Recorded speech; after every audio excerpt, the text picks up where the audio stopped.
자, 이제 민법 2차 이순환 시작해 볼까요? 뭐 강의 엑소에서 말씀드린 대로 이제 전체 이제 총 15회인데 제가 잡아놓은 게, 그래서 1회부터 이제 12회까지는 진도별로 하고요. 그래서 진도별에서 이제 50문제, 아니 50점, 그러니까 1시간 분량이죠. 그다음에 이제 13, 14, 15는 이제 전범위로 해서요.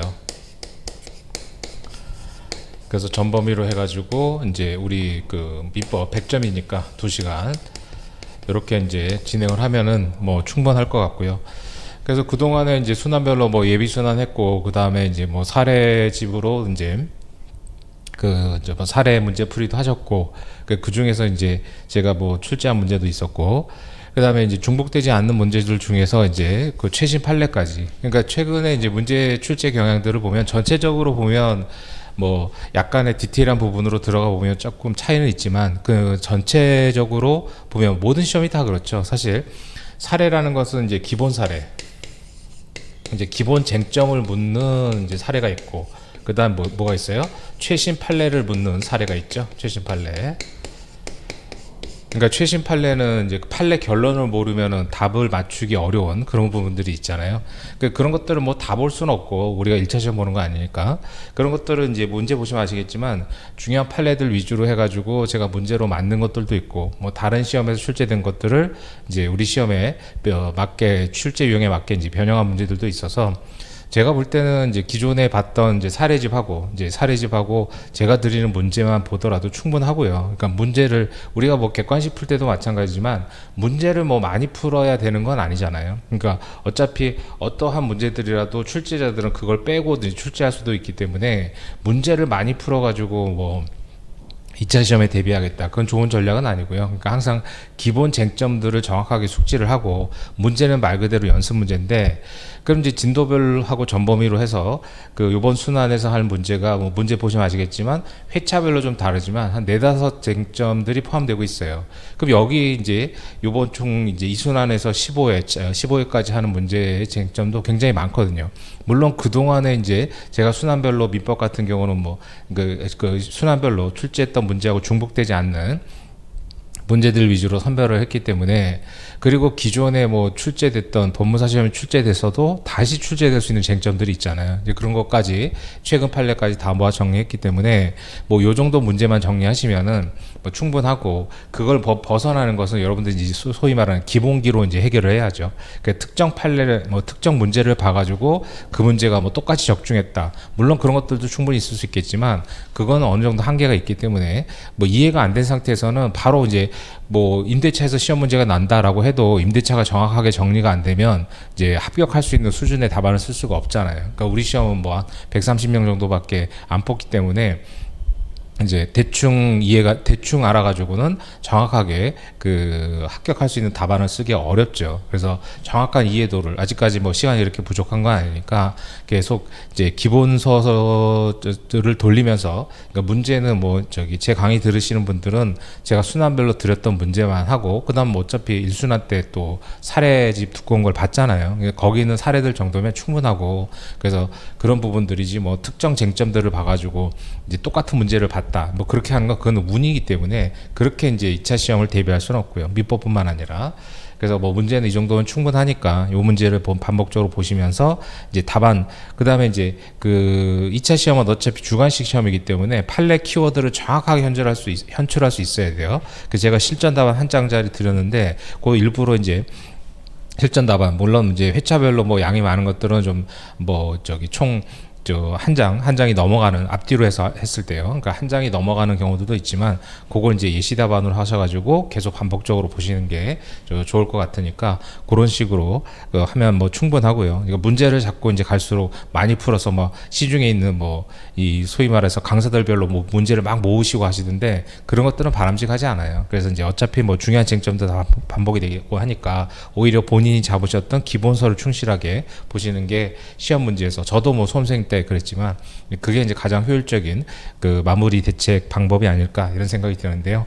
그래서 그런 식으로 진도를 나갔을 테니까, 문제도 이제 말씀드린 대로 기본 쟁점 사례하고, 그 다음에 최신 판례 사례 이렇게 이제 두 가지로 구성을 했고, 그래서 그런 정도면 충분하지 않을까 싶어요.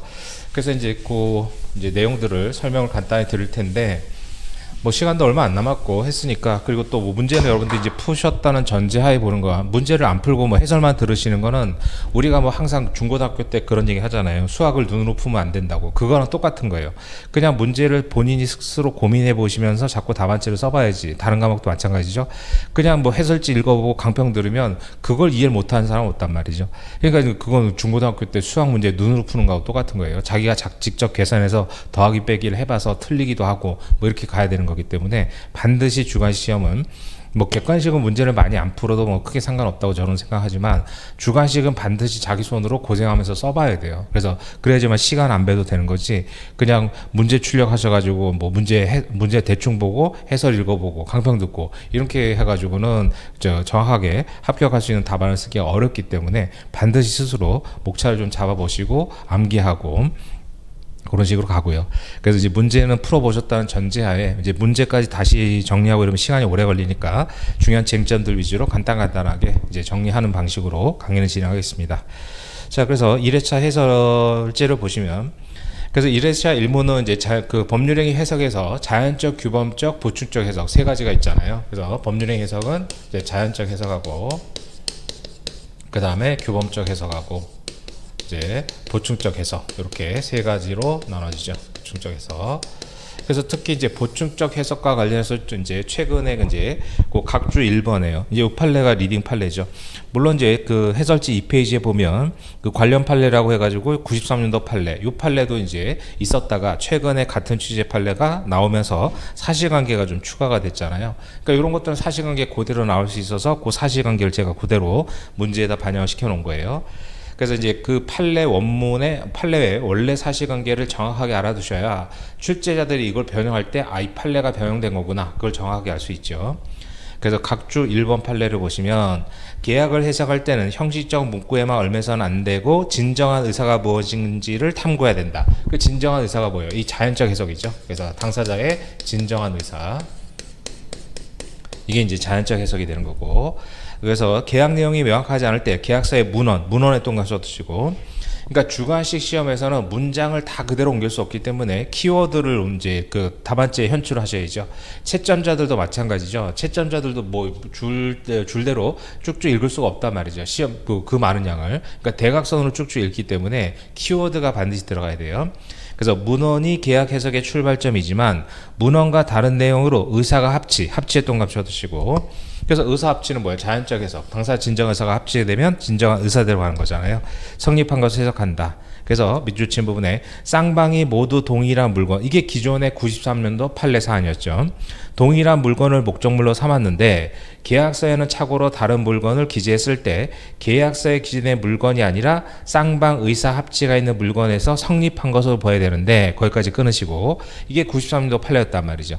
근데 이 판례에서는 추가된 게, 계약서를 작성하면서 계약상 지위 동감 써두시고, 합치된 의사와 달리 착오로 잘못 기재했는데 인지하지 못한 채 계약상 지위가 잘못 기재된 계약서에 김영란이 서명했을 때도 동일하게 적용된다. 그게 이제 일반 범위죠. 그럼 여기까지만 보면 이제 사실관계가 나왔을 때 이걸 응용하기 어렵단 말이죠. 그래서 보통 이제 판결료지 1번에 일반 법리를 설시하고 판결료지 2번에서 뭐예요? 그 판례 사실관계에 대한 그 법리를 적용해서 결론 내잖아요. 그게 이제 사례 문제 나오죠. 그래서 이제 갑이 을에게, 을이 주체모자잖아요.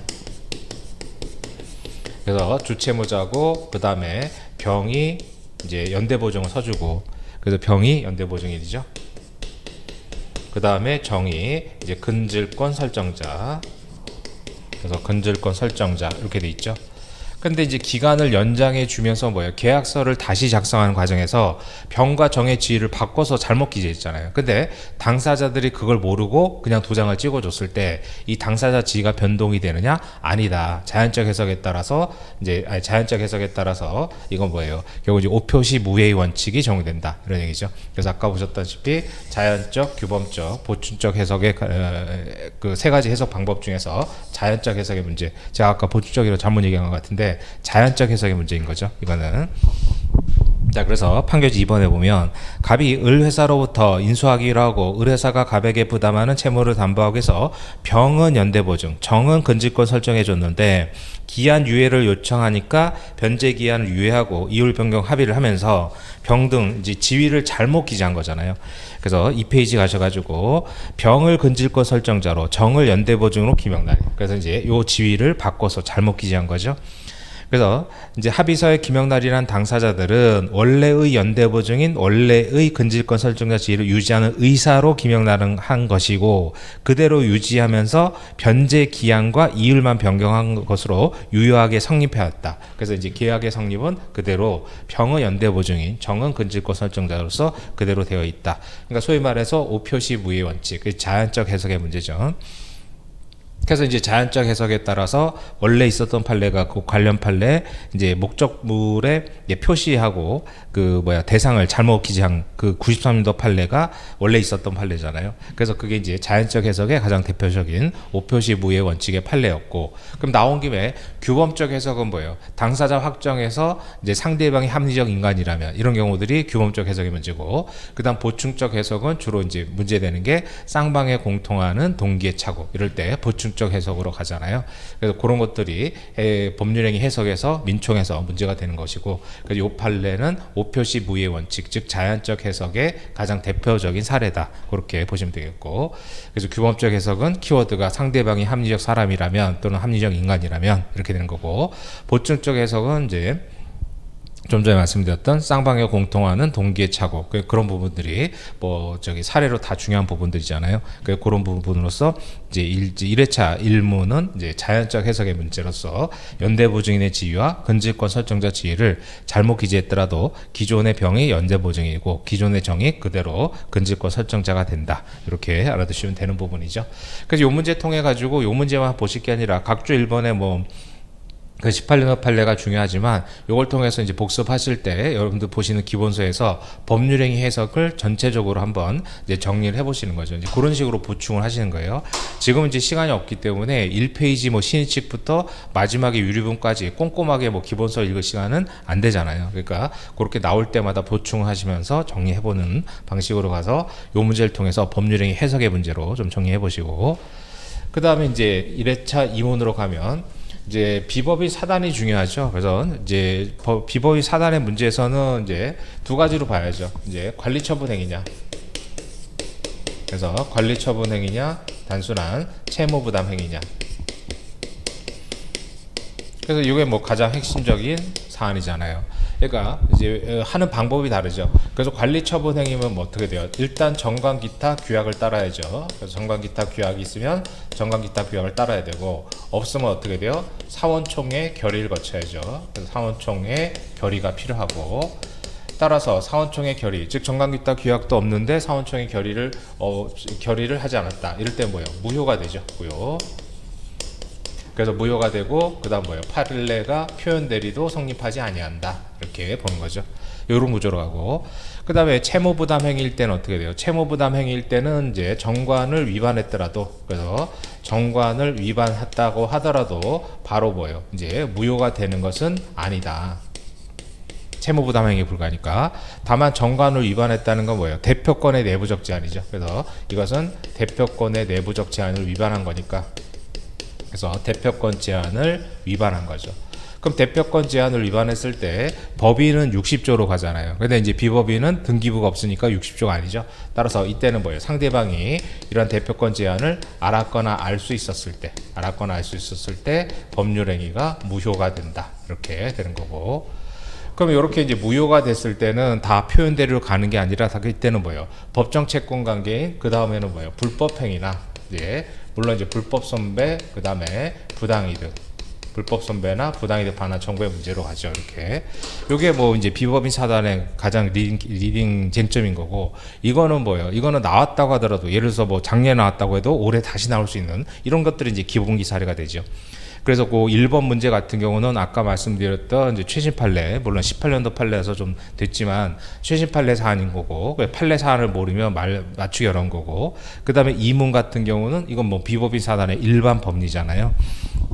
자, 그래서 문제는 보셨을 테니까 이제 3페이지로 가셔가지고, 그러니까 이제 이문 같은 경우는 목차, 제 사례는 이제 로마자 목차가 제일 큰 목차잖아요. 로마자 목차를 기억하셔야 돼요.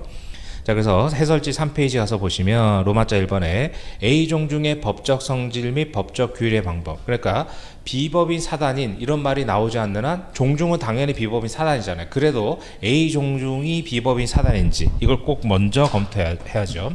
자, 그런 것들은 이제 쟁점을 암기하시라는 거예요.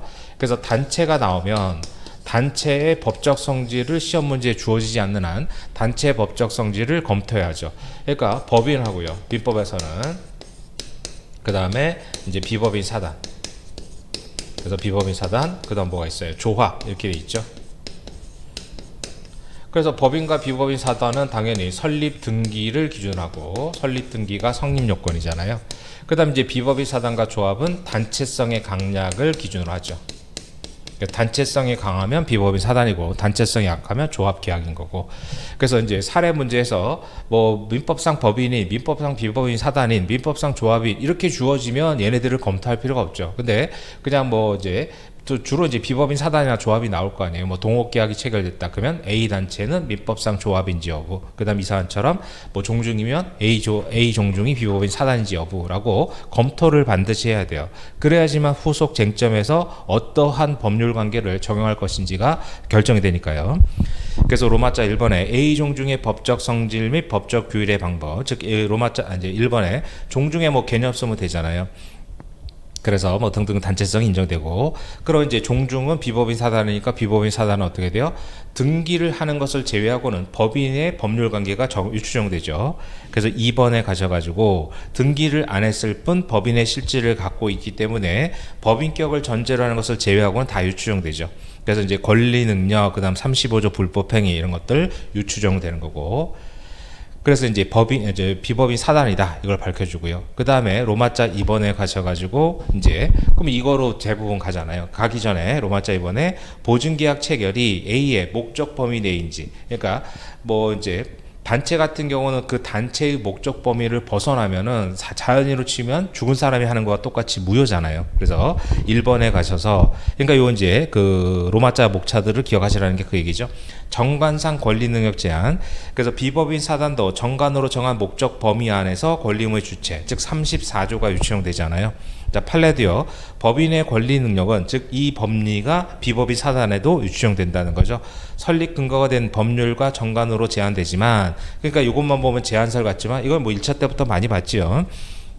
근데 우리 판례는 굉장히 넓게 해석하잖아요. 목적 자체에 국한되는 것이 아니라 직간접적 필요한 행위는 모두 포함된다. 그리고 그 3페이지 오른쪽 메뉴에 객관적 추상적으로 판단하지 주관적 구체적 의사에 따라서 판단할 것이 아니다. 그래서 뭐예요?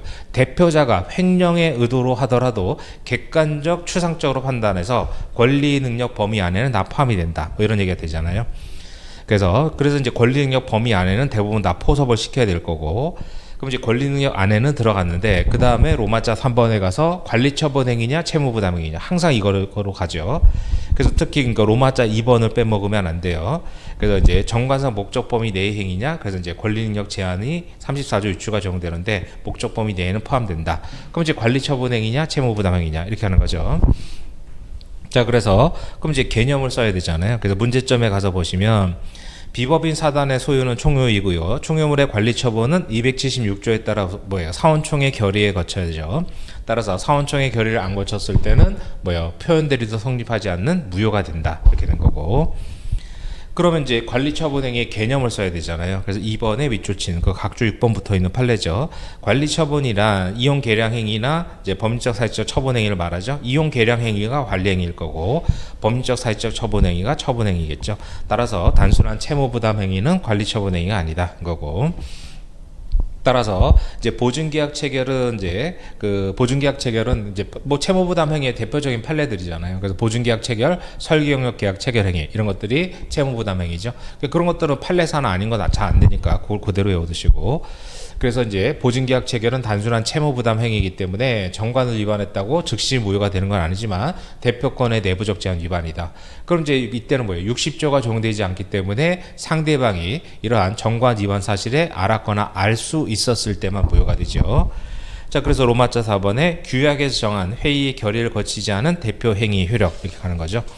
그래서 4페이지 가서 보시면 여기도 이제 아라비아 1번, 2번 목차를 기억하셔야 돼요. 그럼 일단 이게 뭐예요? 대표권의 제한인지를 먼저 검토해야죠. 그러니까 항상 사례는 이제 논리적 이 순서도처럼 논리적 흐름이 중요하단 말이죠. 그러니까 4페이지 1번 목차를 꼭 기억하셔야 돼요. 규약에 규정된 임원의 결의 요건이 갑의 대표권을 제한하느냐 그렇다는 거죠. 자, 통설 판례는 정관 등에서 정하고 있는 뭐 등등의 결의 요건은 대외적 제한 효력이 있는 것으로 보죠. 따라서 이제 그 대외적으로 제한하는데 위반한 뭐예요? 무권 대표가 되잖아요. 무권 대표. 그래서 그 절차적 제한을 상법에서는 1차에서 배우신 대로 상법에서는 전단적 대표라고 하는데 민법에서는 그런 걸 다 포함을 해가지고 그냥 무권 대표 이렇게 하잖아요. 그래서 지금 보신 대로 이제 대표권을 제한할 때요. 그러니까 대표권의 제한이 두 가지 형태인 거죠. 첫 번째는 뭐예요? 절대 금지. 그래서 절대 금지 하지 마라 이거죠. 뭐 대출 받지 마라, 어음행위 하지 마라 뭐 등등의 이렇게 금지하는 형태가 있고 또 하나는 뭐예요? 절차적 제한 있잖아요. 절차적 제한. 그래서 사원총회 결의를 거쳐라, 노예 승인을 받아라 이런 것들. 그래서 요거를 빼가지고 상법에서는 전단적 대표 행위라고 별도로 뽑죠. 그러니까 상법상 전단적 대표도 무권 대표 일종이잖아요. 그러니까 그래서 이제 민법에서는 뭐 전단적 대표란 말을 안 쓰니까 이거 다 묶어가지고 대표권의 내부적 제한을 위반했을 때 무권 대표가 된다 이렇게 하는 거고. 그래서 이제 그 각주 7번에 보시면은 재단법인의 대표자가 채무부담 계약을 체결할 때 이사회 결의를 거쳐서 노회 등등의 승인 얻고 중후관청의 인가를 받아라 이런 것들이 뭐예요? 절차적 제한이잖아요. 그래서 하지 마라가 아니라 할 수는 있는데 이런 결의를 거쳐라. 이걸 상법에서는 전단적 대표라고 하지만 그냥 민법에서는 위반하면 무권 대표가 된다 이런 얘기죠. 그러면 이제 2번으로 올라가셔서 갑의 대표권 제한을 위반했을 때 뭐 적법한 거 시험 문제 잘 안 나오니까 위법한 것들이 주로 나오겠죠. 그러면은 조금 전에 보신 대로 가번에 60조를 비법인 사단에게 적용할 수 있느냐. 60조는 법인은 등기부가 있으니까 등기부의 대표권 제한을 등기할 수 있잖아요. 그래서 60조 뭐 무제한설 이런 거 잘 아실 거고. 근데 이제 비법인 사단은 등기부가 없기 때문에 60조가 적용될 수는 없다 이거죠. 그래서 2번에 가번에 이사의 대표권 제한은 정관의 기재의 효력 발생 요건이고 등기하지 아니하면 제3자에게 대항하지 못하는 대항 요건이죠. 따라서 비법인 사단에는 적용될 수가 없다. 등기부가 없으니까. 그러면 이제 나번에 가셔가지고 이제 각주 9번 붙어 있는 이 판례잖아요. 그래서 밑줄 친 부분의 판례. 상대방이 대표권 제한 위반 사실을 알았거나 알 수 있었을 때 요 얘기죠. 그러니까 이제 60조가 적용되지 않고 상대방이 야 얘가 정관을 위반했구나라는 사실에 대해서 알았거나 알 수 있었을 때는 계약이 무효가 되죠. 물론 입증 책임은 무효를 주장하는 비법인 사단 측에게 있다라는 거고. 그래서 그게 이제 각주 9번의 2007년도 판례가 뭐 리딩 판례죠. 자, 그래서 그럼 여기까지 와가지고 관리처분행위가 이제 정관기타 규약 사원청의 결의 없으면 무효. 그다음 채무부담행위도 알았거나 알 수 있으면 무효. 그러면 이 무효가 뭐예요? 계약이 무효라는 거죠. 계약이 무효가 됐을 때는 표현 대리도 갈 수 없고, 그다음 뭐예요? 불법행위나 부당이득, 소위 말하는 법정 채권 관계로 가죠. 그게 4페이지의 문제 2번의 해결이잖아요. 자, 그래서 로마자 1번에 갑과 을이 체결한 계약의 효력과 관련해서 일단 뭐예요? 지금 대표자가 종중 부동산인데 자기 명의로 이전 등기하고 매매를 했잖아요. 그럼 뭐예요? 타인 권리 매매가 되죠. 그래서 로마자 1번에 보면 타인 권리 매매로서 채권 계약은 유효이지만 이제 뭐예요? 물권 계약은 처분 권한이 없기 때문에 무권리적 처분행위로서 무효가 되죠. 그래서 이제 결국은 종중이 부동산을 찾아갔기 때문에 매수인은 손해를 입었잖아요. 그러면 그때는 종중을 상대로는 법정 채권 관계, 즉 계약상 채권 관계는 성립하지 않기 때문에 불법행위랑 부당이도록 하죠. 그럼 로마자 2번에 가셔서 종중의 불법행위는 뭐야? 35조 유추를 먼저 써야죠. 그럼 1번에 35조 1항의 유추 적용의 가능성에 동감 쳐두시고, 당연히 법인격을 전제로 하는, 즉 법인 등기부를 전제로 하는 걸 제외하고는 유추적용이 되기 때문에 35조도 뭐예요? 비법인 사단에 유추적용이 된다 이거죠. 그럼 나머지는 뭐 이제 1차 때부터 많이 보셨던 35조 요건은 로마자 2번의 두 번째 문단 대표기관에 행해야 되고 직무 관련성이 있어야 되고 행위자가 뭐예요? 750조 요건을 갖춰야죠. 그 얘기로. 근데 요 사례에서는 좀 특이한 게 행위가 두 가지잖아요. 그러니까 처음에는 이제 총 4억 원의 이제 그 매매 대금 중에서 계약금 받을 때는 자기 거라고 했죠. 그러다 나중에 알게 되니까 그럼 내가 종중 명의로 하고 적법하게 넘겨줄게라고 해서 앞에 이제 2억 원 부분하고 뒤에 2억 원 부분을 나눠서 검토를 해야죠. 그래서 그 2번 목차 바로 위에 기억번, 니은번으로 기억번에 A 종중 소유 Y 토지에 대한 등기 서류를 위조하여 갑 명의로 등기를 하고 을과 매매 계약을 체결한 갑의 행위하고 그다음 니은번에 매수인이 알게 됐잖아요. 임의로 종중 앞으로 다시 등기를 복귀한 다음에 결의서를 위조해서 등기를 해준 행위가 직무 관련성이 있느냐. 행위를 두 가지로 쪼개야죠. 그러니까 거기다 별표를 쳐놓으시고 요 사례의 특이한 사실관계죠. 그럼 이번에 35조로 가려면 가장 중요한 게 이제 직무 관련성의 문제인데, 그래서 직무 관련성의 뭐 외형 이론 잘 아실 거고 5페이지 가셔가지고 그래서 이제 맨 위에 밑줄 친 부분에 외형상 직무 집행 행위라고 볼 수 있는 행위, 그 다음에 관련성을 가진 행위가 직무 관련성이 있다 이거고. 그다음 뭐 악의중과시 이건 잘 아실 거고요. 그래서 소결, 그러니까 요 사례는 이 소결의 사실관계 판단 포섭을 잘 하셔야 돼요. 그 소결 부분에도 별표 하나 쳐놓으시고, 기억 행위는 뭐예요? 기억번 행위는 자기 거라고 판 거잖아요. 이거는 종중의 대표자로서 한 것이 아니기 때문에 뭐가 없어요? 직무 관련성이 없단 말이에요. 자, 그래서 답번에 보면 첫 번째 기억 행위는 갑이 A 종중을 대표한 것이 아니기 때문에 직무 관련성이 없죠. 그래서 개인적인 불법 행위가 되니까 요거는 갑 개인에게, 2억 원 부분은 갑 개인에게 물어야 돼요. 근데 니은번 행위는 내가 대표자로서 사원청에 결의 얻어서 넘겨줄게. 직무 관련성이 있죠. 그래서 소결에서 세 번째 줄에 니은 행위는 갑이 부정대표 행위했지만 외형 이론에 따르면 A 종중 직무 관련성이 있고 위조됐지만 총회 결의서도 있었죠. 그래서 직무 관련성이 있어 보인다. 상대방에 봤을 때 악의중과실이 없는 한. 따라서 자그러마자 2번에 기억 행위를 통해 지급된 2억 원 부분에 대해서는 종중에게 책임 물을 수는 없고 갑 개인에게 물어야죠. 근데 잔대금 2억 원에 대해서는 물을 수 있고, 다만 경과실이 있다면 이제 과실상계가 될 수 있을 것이다. 이렇게 본 거고. 그다음 이제 불법행위랑 부당이득은 경합하는데, 특히 부당이득은 누가 받았는지 잘 봐야죠. 법인이 받았으면 법인을 상대로, 대표자 개인이 받았으면 대표자 개인을 상대로 해야 되잖아요.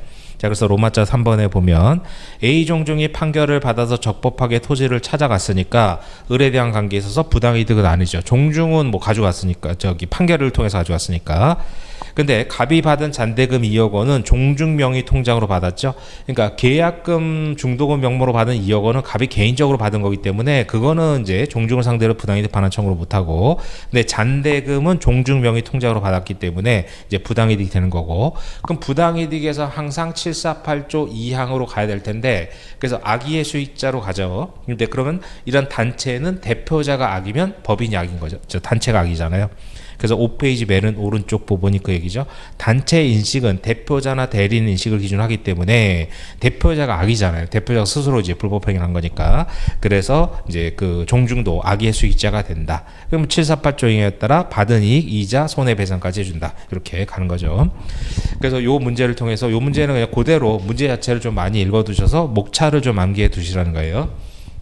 그래서 이제 비법인 사단인지 여부로 가서 비법인 사단의 권리인력 안에 들어가는지, 권리인력 안에는 들어가고, 그러면 비법인 사단은 관리처분 행위냐 채무부담 행위냐로 가서 적법하려면 이런 절차를 거쳐야 되는데 위법한 절차가 나오겠죠. 그럼 이제 계약이 무효가 됐을 때는 불법 손배 부당이로 간다. 이런 부분으로. 그래서 요것도 뭐 항상 이런 것들이 이제 기본기 사례, 이제 제가 말씀드린 그 얘기가 되는 거고요. 자, 그 다음에 3문으로 가셔가지고 법률행위 해석과 이제 착오의 문제인데, 아까 뭐 1문하고도 연결되는 거죠. 1문하고도. 자, 그래서 이제 법률행위 해석은 자연적 해석, 그 다음에 이제 규범적 해석, 그 다음에 이제 보충적 해석 세 가지로 나눠지죠. 그래서 자연적 해석은 당사자의 진정한 의사, 오표시 무예 원칙에 따라서 의사합치가 있기 때문에 그때는 뭐 착오 취소가 문제가 안 되는 거고, 규범적 해석과 관련해서도 이제 규범적 해석은 상대방이 합리적 인간이라면, 이제 그래서 이런 경우들이 그 3문이 대표적인 사안인데, 이럴 때는 착오 취소가 문제될 수 있고, 그다음 보충적 해석은 이제 쌍방에 공통하는 동기 착오에서 보충적 해석도 착오 취소가 문제될 수도 있죠. 그래서 보충적 해석이 성공이 되면 착오 취소할 수 없는 거고, 보충적 보충적 해석에서 이제 그 간극이 메꿔지지 아니하면 착오 취소가 될 수 있고, 그러니까 자연적 해석은 당사자 진정한 의사가 일치하니까 아까 보셨다시피 오표시 무예 원칙에 따라서 착오 취소가 안 되잖아요. 근데 규범적이나 보충적은 착오 취소가 될 수 있다. 그래서 이제 착오 취소와 연결해서 아까 얘기했던 세 가지 해석 방법이 문제가 될 거고, 그래서 일문에서는 이제 자연적 해석의 대표적인 사안을 보신 거고, 그 다음에 여기서는 이제 규범적 해석의 문제가 나오는 거죠. 자, 그래서 그러니까 이제 을이 매도인이고, 그래서 을이 매도인이고 갑이 매수인인데 이제 단위를 착각한 거죠. 근데 뭐 사실관계를 보셨을 테니까 문제에서 그 두 번째 문단에 을은 뭐 한미로서 이제 2,000원을 할인한 5,000원에 갑에게 공급하겠다는 제1 제안을 했는데 갑은 100축을 구매하겠다라고 했다는 거예요. 그래서 동의해 줬는데 이제 그 갑이 매수인이잖아요. 그래서 이제 세 번째 문단에 가셔가지고 이제 두 번째 줄에 갑이 일했던 업계에서는 한 축을 10건을 세는 단위, 즉 단위가 10개라는 거죠. 근데 그 매도인 입장에서는 한 축은 20마리. 그러니까 이제 매수인은 10개라고 생각했고 갑은 10개, 그 다음에 매도인은 20개 이렇게 생각한 거죠. 그럼 이제 자연적 해석에 따라 불일치가 있잖아요. 그러면 상대방이 합리적 인간이라면 갑이 이제 그 표시를 잘못한 거니까 상대방은 을을 말하죠. 그래서 결국은 20개를 기준으로 계약이 성립됐다 이렇게 하는 거고. 그래서 그 문제 세 번째 문단의 네 번째 줄에 갑은 평소 유통업을 하면서 차이를 알게 되었으므로, 그러니까 갑한테 중과실이 있다 뭐 이런 얘기죠. 착각한 나머지 2배 많은 2,000미를 배송받게 된 것이다 이렇게 한 거죠. 그러니까 갑은 10개 단위를 기준으로 생각을 했는데 실제로는 20개 단위였잖아요. 그러면 갑이 잘못한 것이고 상대방 을의 시각에서는 결국은 20개를 기준으로 판단할 수밖에 없겠죠. 이게 전형적인 규범적 해석의 문제잖아요. 그래서 문제 1번의 마지막 두 줄에 갑과 을의 매매 계약에 따르면 갑은 몇 미를 구매한 것으로 해석해야 되느냐. 양자의 불일치가 있으니까 상대방 시각에서 20개를 기준으로 판단해야 된다. 그래서 이제 문제 2번도 연결해서 갑은 을로부터 다투지 않고 착오를 이루 취소할 수 있느냐. 그 착오 취소는 항상 중요 부분 중과실 검토하는 거죠. 자, 그래서 6페이지 오른쪽 메뉴에 그 박스 처리된 부분을 보세요. 양 당사자 의사가 일치하지 않을 때는 규범적 해석에 의해서, 그러니까 일치하면 자연적 해석, 일치하지 아니할 때는 규범적 해석에 따라 상대방이 합리적 인간이라면 이 얘기잖아요. 그리고 착오는 뭐예요? 중중을 검토한다 그랬지. 항상 중요 부분 중과실을 검토한다 그랬어요. 그럼 이제 로마자 2번에 가서 이것도 의사표시 해석의 문제니까 청약과 승낙, 즉 계약의 성립은 청약과 승낙의 합치가 있어야죠. 자, 그래서 1번에 보시면은 그러니까 청약의 또 유인과 구별해야 되잖아요. 밑줄 친 부분에 계약 내용을 결정할 수 있을 정도 사항을 포함시켜야 된다는 거고, 따라서 을의 제1 제안은 이제 구체적이고 확정적이지 않기 때문에 뭐가 돼요? 청약의 유인에 불과하죠. 청약 유인. 그래서 뭐 2,000원을 할인한 5,000원에 갑에 점포로 공급하겠다는 제안만 한 거잖아요. 그랬더니 구체적으로, 그러니까 뭐 몇 마리를 팔겠다 이게 아니라 그냥 한 마리당 이제 2,000원 할인한 5,000원에 주겠다고 한 거잖아요. 그러니까 이건 청약의 유인에 불과한 거죠. 그래서 갑이 몇 마리 사겠다 얘기한 것이 청약이란 말이에요. 그래서 을이 2,000원 할인해 줄게, 이건 청약의 유인이고 갑이 청약을 한 거잖아요. 그래서 을이 승낙을 한 거죠. 그러니까 의사표시자는 갑이고 상대방이 을. 그래서 을이 이제 매도인이고 이제 갑이 매수인이고 이런 사안이니까요. 이렇게 된 사실관계죠.